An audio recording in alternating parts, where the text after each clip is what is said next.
कोणाला त्या पक्षात आवडत नसेल तर आमचे दरवाजे खुले. मंत्री प्रताप सरनाईकांचं वक्तव्य. खासदारांनी शपथा घेऊन कुठेही न जाण्याचा शब्द दिला. राऊतांची माहिती. तर 2029 पर्यंत ठाकरेंचा पक्ष संपेल. निरुपमांचं भाषण.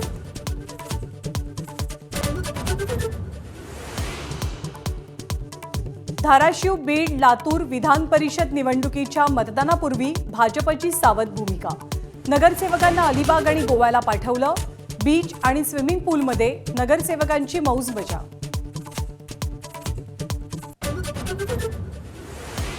प्रसिद्ध राजकीय रणनीतिकार प्रशांत किशोर यांची राष्ट्रवादीच्या कोर कमिटीसोबत बैठक. पुढची 3 वर्ष राष्ट्रवादी काँग्रेस पक्षाचे राजकीय सल्लागार म्हणून काम पाहणार. राज्यातील महिला बचत गटांसाठी मोठी बातमी. बचत गटांना राज्य सरकार देणार 1 हेक्टर जमीन. महिला रोजगार निर्मितीसाठी सरकारचं मोठं पाऊल. पुढील वर्षासाठी पिण्याच्या पाण्याचं नियोजन करा. मुख्यमंत्री देवेंद्र फडणवीसांचे मंत्रिमंडळाच्या बैठकीत आदेश. 2027 पर्यंत पिण्याचं पाणी पुरेल इतका साठा तयार ठेवण्याच्या सूचना.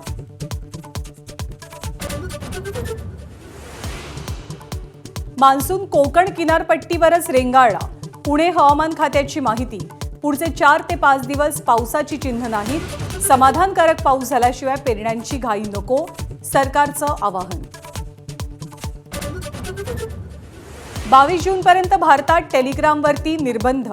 21 जूनला होणाऱ्या नीट परीक्षेमुळे सरकारचा मोठा निर्णय. टेलिग्रामवरती मेसेज एडिट करण्याचा पर्याय डिलीट. निर्णयाचं एनटीएकडनं स्वागत.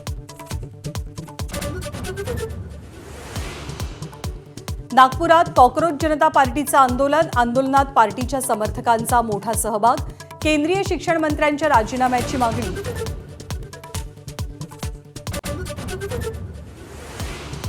महागाईचा आणखी भडका. पुण्यामध्ये सीएनजी आणि पीएनजी महागला. पीएनजीच्या दरात 85 पैसे तर सीएनजीच्या दरात 1 रुपयाची वाढ.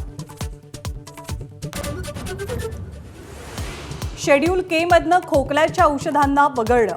मेडिकल दुकानामध्ये डॉक्टरांच्या चिठ्ठीशिवाय खोकल्याची औषधं देण्यावरती बंदी. कोल्हापूरच्या नांदणी मठातील माधुरी हत्तीणीच्या परतीचा मार्ग मोकळा. महिन्याभरात माधुरी हत्तीणीला आणण्यासाठी तयारी सुरू. 2 दिवसांपूर्वी वंताराची तज्ज्ञ टीम नांदणीत दाखल.